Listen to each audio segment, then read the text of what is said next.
بسم اللہ الرحمن الرحیم۔ السلام علیکم ورحمۃ اللہ وبرکاتہ۔ حضرت جی مولانا محمد یوسف کاندہلوی رحمۃ اللہ علیہ نے اپنے وصال سے 3 دن قبل یعنی 26 ذی-القعدہ بمطابق 30 مارچ منگل کے دن نماز فجر کے بعد رائیونٹ تبلیغی مرکز پاکستان میں ایک اہم بیان فرمایا تھا۔ یہ آپ کی زندگی کا آخری بیان تھا، تو آپ تمام سامعین سے گزارش ہے کہ یہ بیان آخر تک عمل کی نیت سے سنیں۔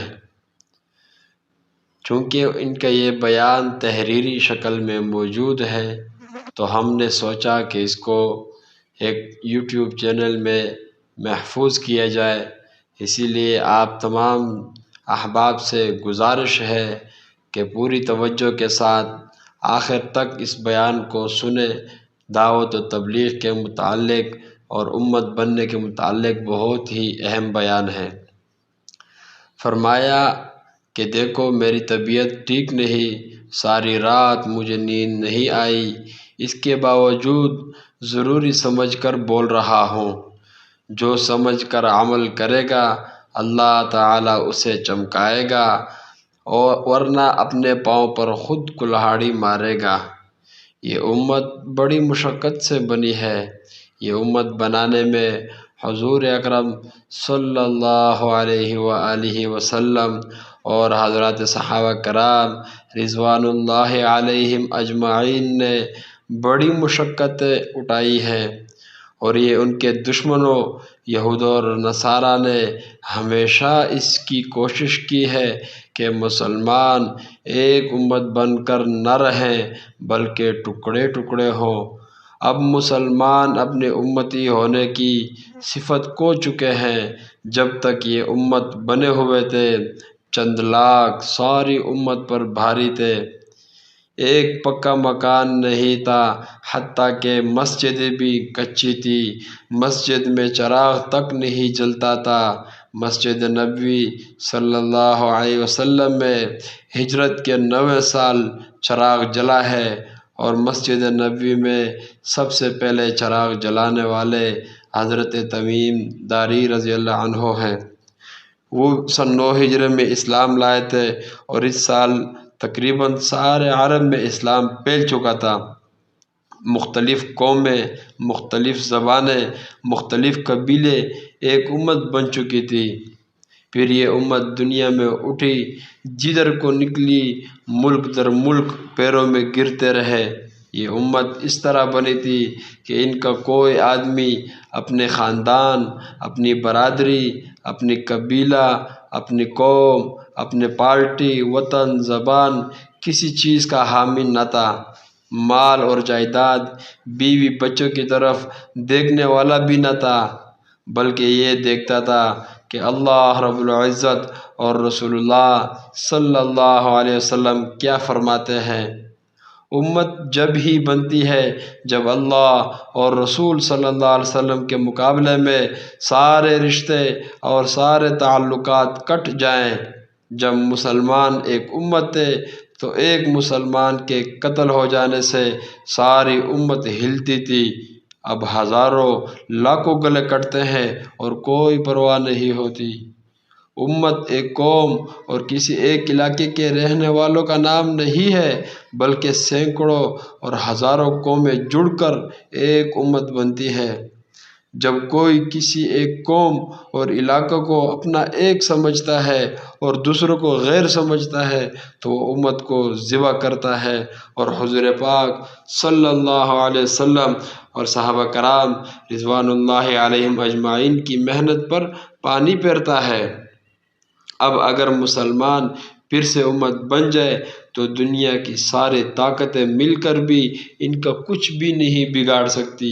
ایٹم بم، راکٹ ان کو ختم نہیں کر سکیں گے، لیکن اگر وہ قومی اور علاقائی عصبیت کی وجہ سے باہم امت کے ٹکڑے ٹکڑے کرتے رہے تو خدا کی قسم تمہارے ہتھیار، تمہاری فوجیں، تمہارے اسلحے تم کو نہیں بچا سکیں گی۔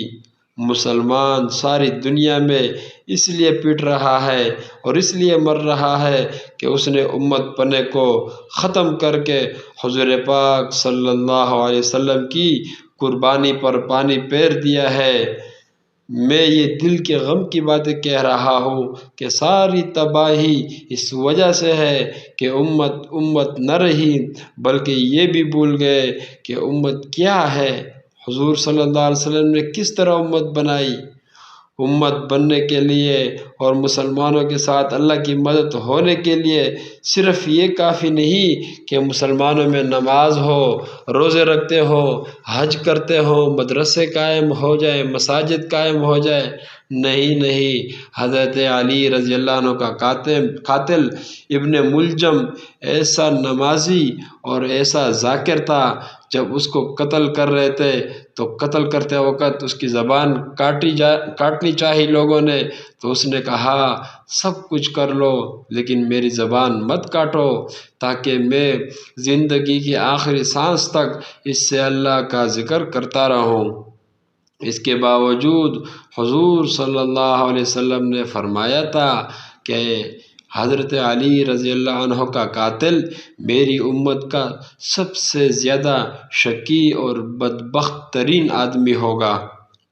اور مدرسے کی تعلیم تو ابو الفضل اور فیضی نے بھی حاصل کی تھی، اور ایسی حاصل کی تھی کہ قرآن کی تفسیر بغیر نقطوں کے لکھ ڈالی، حالانکہ انہوں نے ہی اکبر کو گمراہ کر کے دین کو برباد کیا تھا۔ تو جو باتیں ابن ملجم اور ابو الفضل اور فیضی میں تھی وہ امت بننے کے لیے، اللہ کی نصرت کے لیے کیسے کافی ہو سکتی ہیں؟ یاد رکھو، میری قوم، میرا علاقہ، میری برادری، میری زبان، یہ سب امت کو توڑنے والی باتیں ہیں۔ امت جب بنے گی جب سب طبقے بلا تفریق اس کام میں لگ جائے جو حضور صلی اللہ علیہ وسلم دے کر گئے ہیں۔ اور یاد رکھو، امت پنے کو توڑنے والی چیزیں، معاملات اور معاشرت کی خرابیاں، ایک فرد یا ایک طبقہ جب دوسرے کے ساتھ ناانصافی اور ظلم کرتا ہے اور اس کا پورا حق اس کو نہیں دیتا اور اس کو تکلیف پہنچاتا ہے یا اس کی تحقیر اور بے عزتی کرتا ہے تو تفریق پیدا ہو جاتی ہے اور امت پناہ ٹوٹ جاتا ہے۔ اس لیے میں کہتا ہوں کہ صرف کلمہ اور تسبیح سے امت نہیں بنے گی، امت تو معاملات اور معاشرت کی اصلاح سے بنے گی، اور سب کا حق ادا کرنے اور سب کا اکرام کرنے سے امت بنے گی۔ بلکہ جب امت بنے گی جب دوسروں کے لیے اپنا حق، اپنا مفاد قربان کیا جائے گا۔ حضور صلی اللہ علیہ وسلم، حضرت ابوبکر صدیق رضی اللہ عنہ، حضرت عمر فاروق رضی اللہ عنہ، حضرت عثمان غنی رضی اللہ عنہ، حضرت علی حیدر رضی اللہ عنہ، ان سب نے اپنا سب کچھ قربان کر کے، اپنے اوپر تکلیفیں برداشت کر کے امت کو امت بنایا۔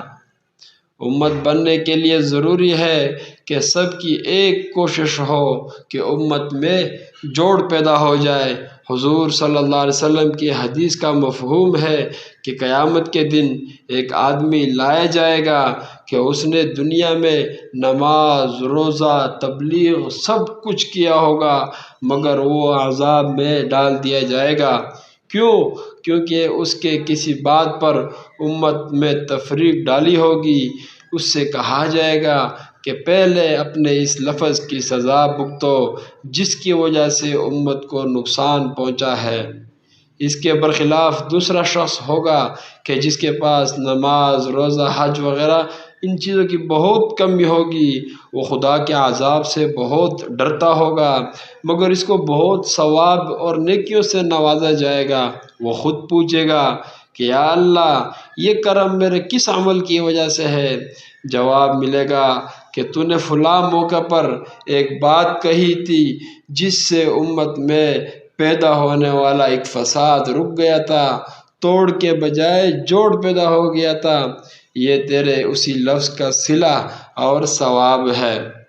مدینہ منورہ میں انصار کے دو قبیلے تھے، ایک اوس دوسرا خزرج۔ ان میں پشتوں سے عداوت اور لڑائی چلی آ رہی تھی۔ حضور اکرم صلی اللہ علیہ وسلم جب ہجرت فرما کر مدینہ پہنچے تو حضور صلی اللہ علیہ وسلم کی اور اسلام کی برکت سے ان کی پشتوں کی لڑائیاں ختم ہو گئی۔ اوس اور خزرج شیر و شکر ہو گئے۔ یہ دیکھ کر یہودیوں نے اسکیم بنائی کہ ان کو پھر کسی طرح سے لڑایا جائے۔ ایک مجلس میں کہ جس میں دونوں قبیلوں کے لوگ موجود تھے، ایک سازشی آدمی نے ان کی پرانی لڑائی کا تذکرہ کیا اور اس میں چند اشعار پڑھے اور ان میں اشتعال پیدا کیا، تو زبانیں ایک دوسرے کے خلاف چلی اور دونوں طرف کے لوگ کی طرف سے ہتھیار نکلے۔ تو حضور صلی اللہ علیہ وسلم سے کسی نے جا کر کہا تو آپ صلی اللہ علیہ وسلم فوراً تشریف لائے اور فرمایا کہ میرے ہوتے ہوئے تم آپس میں خون خرابہ کرو گے۔ آپ صلی اللہ علیہ وسلم نے بہت مختصر اور بڑے درد سے بھرا ہوا خطبہ دیا اور دونوں فریقوں نے محسوس کیا کہ ہمیں تو شیطان نے ورغلا دیا۔ دونوں روئے اور گلے ملے اور یہ آیات نازل ہوئی، اعوذ باللہ من الشیطان الرجیم، یا ایھا الذین آمنوا اتقوا اللہ حق تقاتہ۔ آخر تک اے ایمان والو خدا سے ڈرو جیسا کہ اس سے ڈرنے کا حق ہے۔ جب آدمی ہر وقت اللہ رب العزت کا خیال رکھے گا، اس کے عذابات سے ڈرتا رہے گا اور ہر دم اس کی تابعداری کرے گا تو شیطان بھی اسے نہیں بہکا سکے گا اور امت پوٹ سے ساری خرابیوں سے محفوظ رہے گی۔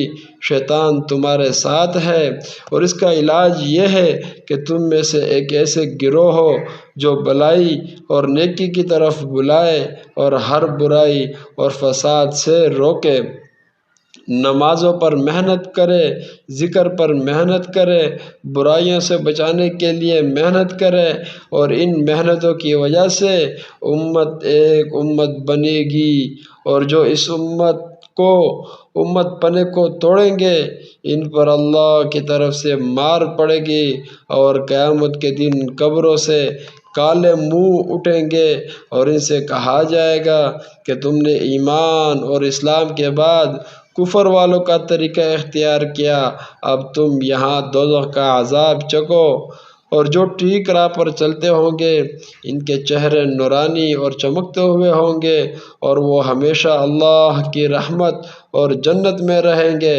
میرے بھائیوں اور دوستوں اور بزرگوں، یہ سب آیات اس وقت اتری تھی کہ جب یہود نے انصار میں پھوٹ ڈالنے کی کوشش کی تھی اور ان کے دو قبیلوں کو ایک دوسرے کے مقابل کھڑا کر دیا تھا۔ آج ساری دنیا میں امت کو توڑنے کی محنت چل رہی ہے، ہر طرف سے امت کو توڑا جا رہا ہے۔